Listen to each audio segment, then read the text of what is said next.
Public policy analysis বিষয়টা উঠে আসে ডি লার্নার এবং হ্যারল্ড লাসওয়েলের বইটার মাধ্যমে, যে বইটার নাম হচ্ছে দ্য পলিসি সায়েন্স। 1951 এই বইটা লেখা হয়। এবার পাবলিক পলিসি অ্যানালিসিসেরও একটা সংজ্ঞা আছে, সেইটা কি? Basically, public policy analysis has been defined as the process of determining which of the various policies will achieve a given set of goals in light of the relation between policies and the goals. অর্থাৎ একটা আমার উদ্দেশ্য আছে, একটা আমার গোল আছে। এবার আমার অনেকগুলো পথ আছে সেই উদ্দেশ্যটার দিকে এগিয়ে যাবার, অনেকগুলো আমার পলিসি আছে যে পলিসিগুলো আমি অবলম্বন করলে সেই উদ্দেশ্যটা আমি পেতে পারি।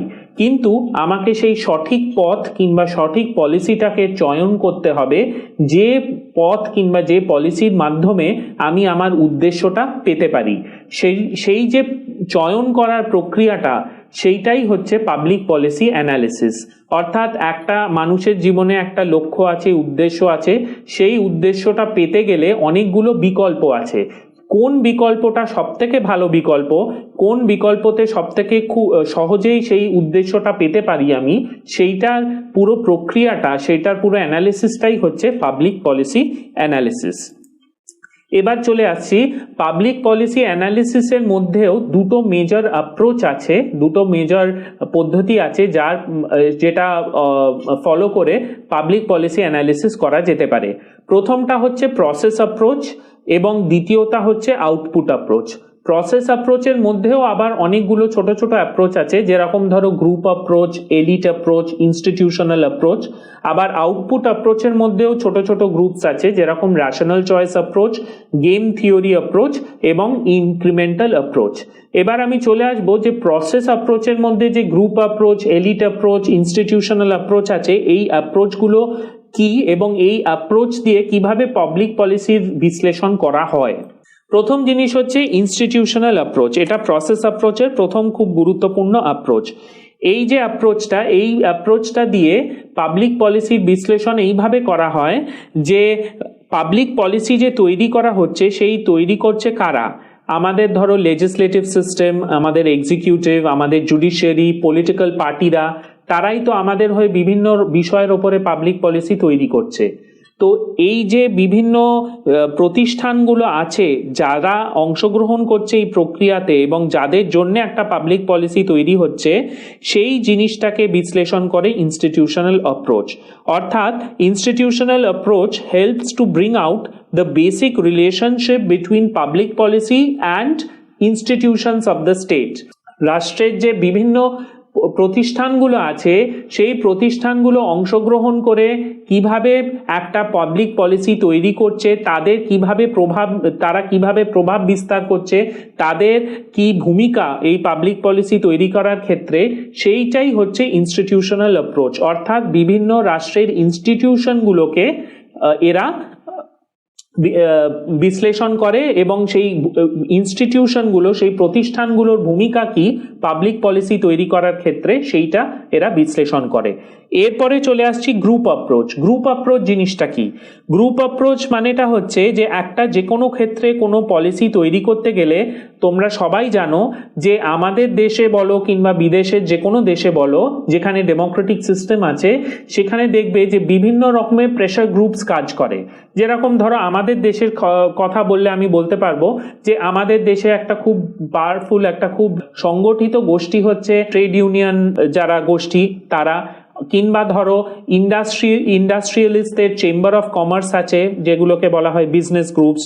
তারপরে হচ্ছে ধরো ফার্মার লবি আছে, কৃষক সংগঠনগুলো আছে, এরকম বিভিন্ন স্টুডেন্টদের গ্রুপস আছে। তারপরে হচ্ছে ধরো ব্লু কলার ওয়ার্কার্সদের গ্রুপস আছে, এরকম বিভিন্ন রকমের প্রেশার গ্রুপস আছে। এই সব প্রেশার গ্রুপসদের কি ভূমিকা এবং এরা কিভাবে প্রভাবিত করছে পাবলিক পলিসি তৈরি করার ক্ষেত্রে, সরকারের ওপরে কিভাবে চাপ সৃষ্টি করছে, সেই জিনিসটাকে পুরোটা বিশ্লেষণ করছে গ্রুপ অ্যাপ্রোচ।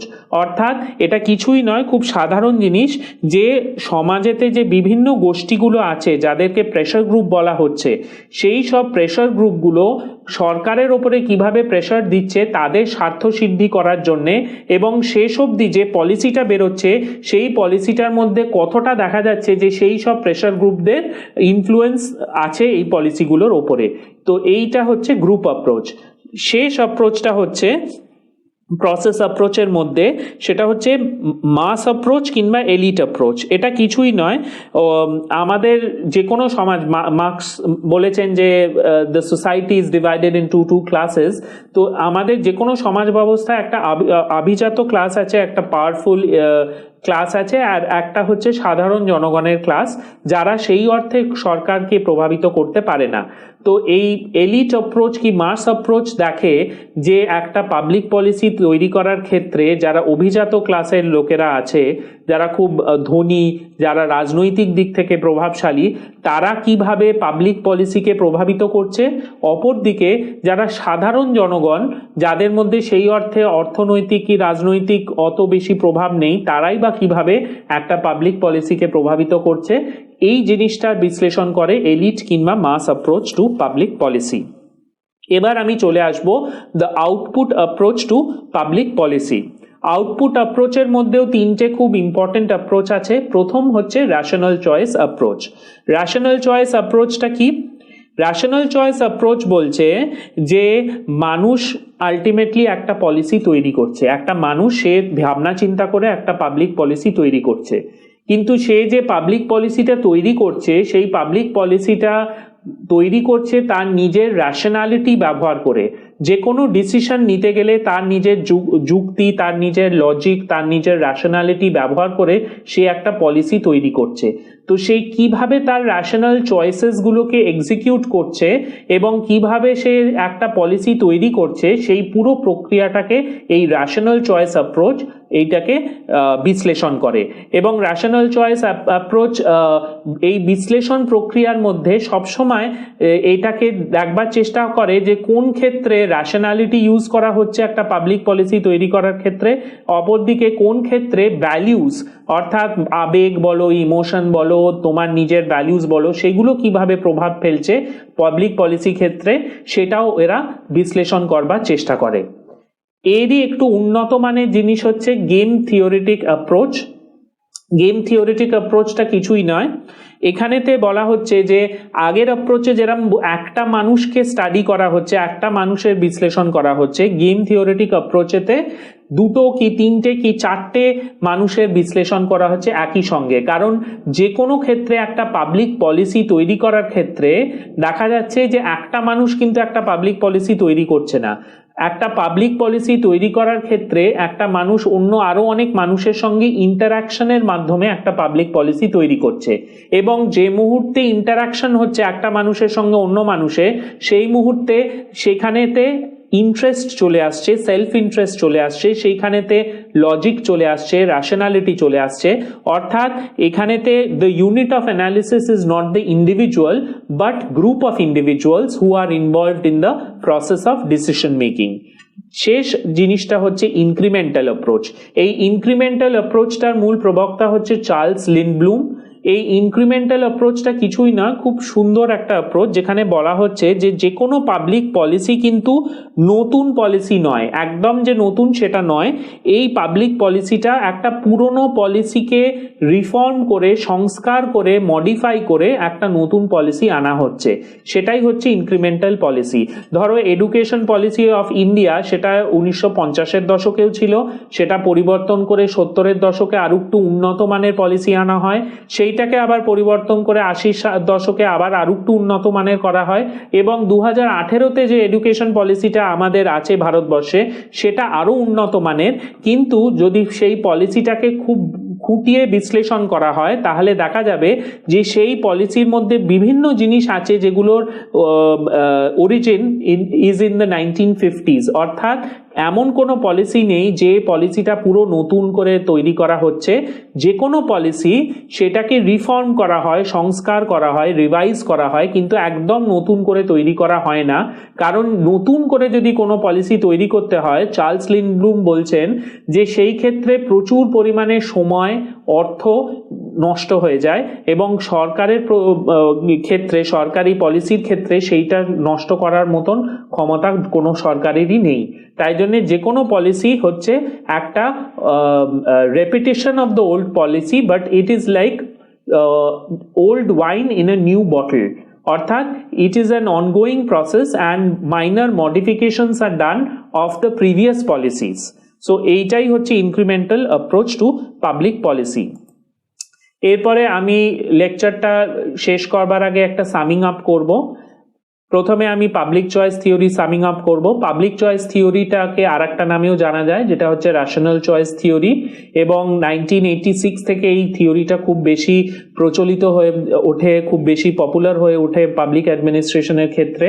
এটা অর্থনীতির জিনিসগুলোকে, প্রবাবিলিটি থিওরিকে পাবলিক অ্যাডমিনিস্ট্রেশনের ক্ষেত্রে নিয়ে এসেছে। এই পাবলিক চয়েস থিওরির অন্যতম প্রবক্তাদের মধ্যে হচ্ছে Vincent Ostrom, Anthony Downs, Gordon Tullock, এরা সব আছেন পাবলিক চয়েস থিওরি প্রবক্তা। পাবলিক চয়েস থিওরির যারা প্রবক্তা তাদের মেন বিষয়বস্তুটা হচ্ছে যে মানুষ তার নিজের স্বার্থ দ্বারা পরিচালিত হয়। যদি তাই ঠিক হয় তাহলে কোনো ব্যুরোক্র্যাট এমনভাবে সে নিজেকে পরিচালিত করবে না যে সে দেশের সেবার জন্য এগিয়ে আসছে, সে আসলে নিজের স্বার্থটাকে তুলে ধরবার জন্যই কাজ করে। তো সেই ক্ষেত্রে ব্যুরোক্রেসি যেহেতু নিজের স্বার্থটাকে বাঁচাবার চেষ্টা করছে, ব্যুরোক্রেসির মধ্যে অনেক রকম সমস্যা দেখা দিচ্ছে, যার ফলে পরিষেবাগুলো দেয়া যাচ্ছে না সাধারণ জনগণকে। এবং তাছাড়াও ব্যুরোক্রেসির মধ্যে অনেক রকম সমস্যা আছে, যেরকম ব্যুরোক্রেসি হচ্ছে অত্যন্ত রিজিড একটা অর্গানাইজেশন, একটা সেন্ট্রালাইজড হায়ারার্কিক্যাল অর্গানাইজেশন, যেটার মূল লক্ষ্য হচ্ছে maximising its own interest and maximising its own budget. তো এই ক্ষেত্রে পাবলিক চয়েস থিওরিস্টরা কিছুগুলো সংস্কারের কথা বলছে, যার দ্বারা গভর্নমেন্ট প্রতিষ্ঠানগুলোকে আরো বেশি দক্ষ করে তোলা যেতে পারে। যেরকম ধরো ওরা ডাউন সাইজিং অফ দ্য গভর্নমেন্টের কথা বলছে, ইন্ট্রোডাকশন অফ কম্পিটিশনের কথা বলছে, reducing monopoly of the bureaucracy বলছে, এবং মার্কেটের কথা বলছে, এই সব, এবং পিপলস পার্টিসিপেশনের কথা বলছে। এই সব রিফর্ম, এই সব সংস্কারের মাধ্যমে পাবলিক অ্যাডমিনিস্ট্রেশন সিস্টেমটাকে আরো বেশি ভালো করবার চেষ্টা করা হচ্ছে। কিন্তু এই অ্যাপ্রোচটাতেও একটা সমস্যা আছে, কারণ এই অ্যাপ্রোচটা হচ্ছে একটা এলিটিস্ট অ্যাপ্রোচ, যেখানেতে মার্কেটকে বেশি গুরুত্ব দেওয়া হচ্ছে, স্টেটকে কম গুরুত্ব দেওয়া হচ্ছে। ফলে কি হচ্ছে, এই অ্যাপ্রোচটা যদি বাস্তবায়িত করা হয় তাহলে দেখা যাবে যে সাধারণ মানুষ উপকার পাচ্ছে না, পিছিয়ে পড়া শ্রেণীর মানুষেরা রাষ্ট্রের কাছ থেকে উপকার পাচ্ছে না, যারা ধনী শ্রেণীর মানুষ তারাই কিন্তু রাষ্ট্রের কাছ থেকে বেশি উপকার পাচ্ছে। এরপরে আমি চলে আসব পাবলিক পলিসি। পাবলিক পলিসির উৎপত্তি হয় ওয়ার্ল্ড ওয়ার 2 এর পর থেকে, যখন ডিকলোনাইজেশন প্রসেস স্টার্ট হয় এবং নতুন নতুন দেশ গড়ে ওঠে। সেই তৃতীয় বিশ্বের নতুন নতুন দেশগুলোর মধ্যে কিছু অভ্যন্তরীণ রাজনৈতিক, সামাজিক, অর্থনৈতিক সমস্যা দেখা দিয়েছিল। সেই সমস্যাগুলো অতিক্রম করবার জন্য বিভিন্ন রকমের পলিসি, কর্মসূচি নিয়ে আসে সেই দেশের গভর্নমেন্টরা, এবং সেই কর্মসূচিগুলো স্টাডি করার জন্য, বিশ্লেষণ করার জন্য পাবলিক পলিসি জিনিসটা গড়ে ওঠে। পাবলিক পলিসির বিভিন্ন রকম সংজ্ঞা আছে, কিন্তু একটা সংজ্ঞা খুব ভালো যেটা গাই পিটার্স দিয়েছেন, যেটা হচ্ছে the some of government activities whether acting directly through agents as it has an influence on the lives of citizens। এছাড়া পাবলিক পলিসির ক্ষেত্রে দেখা যাচ্ছে যে বিভিন্ন রকমের পাবলিক পলিসি সাধারণত গভর্নমেন্টরা নিয়ে থাকে, যেরকম ধরো substantive policy, distributive and redistributive policy, regulatory policy এবং ক্যাপিটালাইজেশন পলিসিস। এই পলিসিগুলোকে বিশ্লেষণ করবার জন্য পাবলিক পলিসি অ্যানালিসিসের উৎপত্তি হয়েছে। এই পাবলিক পলিসি অ্যানালিসিস বিষয়টা উৎপত্তি হয় ডি লার্নার এবং হ্যারল্ড লাসওয়েল বলে দুজন তাত্ত্বিক একটি বই লিখেছিলেন 1951-এ, যে বইটার নাম হচ্ছে দ্য পলিসি সায়েন্স। এই পলিসি সায়েন্স বইটা লেখবার জন্য এই পাবলিক পলিসি অ্যানালিসিস বিষয়টা গুরুত্ব পায় এবং এটা উঠে আসে। পাবলিক পলিসি অ্যানালিসিস কিছুই নয়, it is basically a process of determining which of the various policies will achieve a given set of goals in light of the relations between policies and the goals। এর ক্ষেত্রে দেখা যাচ্ছে যে দুটো টাইপের analysis হয়ে থাকে, একটা হচ্ছে প্রসেস অ্যাপ্রোচ আর একটা হচ্ছে আউটপুট। প্রসেস অ্যাপ্রোচের মধ্যেও কিছুগুলো ভাগ আছে, যেটার মধ্যে হচ্ছে গ্রুপ অ্যাপ্রোচ, এলিট অ্যাপ্রোচ এবং ইনস্টিটিউশনাল অ্যাপ্রোচ। অপরদিকে আউটপুট অ্যাপ্রোচের মধ্যেও কিছুগুলো ভাগ আছে, যেটার মধ্যে অন্যতম হচ্ছে rational choice approach, game theory approach or incremental approach. এরপরে চলে আসছি বিবলিওগ্রাফি। এই বিষয়গুলোর উপরে বিভিন্ন বই তোমরা ফলো করতে পারো, যেরকম ধরো administrative theories and management thought written by R K. Sapru. এই বইটা খুবই প্রয়োজনীয় এবং খুব ভালো পাবলিক চয়েস থিওরির উপরে দেয়া আছে। তাছাড়া public administration, administrative theories and concepts, Kuldeep ফাডিয়ার বই। এছাড়া public choice and introduction, Iain McLean. এই বইটা হয়তো বাজারেতে নাও পেতে পারো, কিন্তু রামকৃষ্ণ মিশন লাইব্রেরিতে আছে। প্রয়োজনীয় এবং খুব ভালো পাবলিক চয়েস থিওরির উপরে দেয়া আছে। তাছাড়া public administration, administrative theories and concepts, Kuldeep ফাডিয়ার বই। এছাড়া public choice and introduction, Iain McLean. এই বইটা হয়তো বাজারেতে নাও পেতে পারো, কিন্তু রামকৃষ্ণ মিশন লাইব্রেরিতে আছে। পাবলিক অ্যাডমিনিস্ট্রেশনের আর একটা গুরুত্বপূর্ণ বই হচ্ছে পলিসি অ্যানালিসিসের ওপরে, সেটা হচ্ছে যে approaches and applications public administration, written by Alka Dhameja and Shweta Mishra, এবং public policy and systems written by Prabir Kumar De. এই সব বইগুলো ফলো করবে। এবার চলে আসছি প্রশ্ন কিরাম হতে পারে এর উপরে। ধরো একটা প্রশ্ন আসতে পারে যে public choice approach metamorphosize the scope and nature of public administration.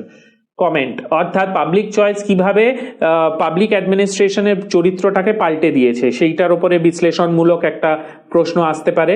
তাছাড়া discuss the nature of public policy underlining its features and characteristics, এরকম টাইপের সিম্পল স্ট্রেট ফরওয়ার্ড প্রশ্ন আসতে পারে। Examine the process approach to public policy, কিংবা examine the output approach to public policy, এরম টাইপেরও প্রশ্ন আসতে পারে। Thank you.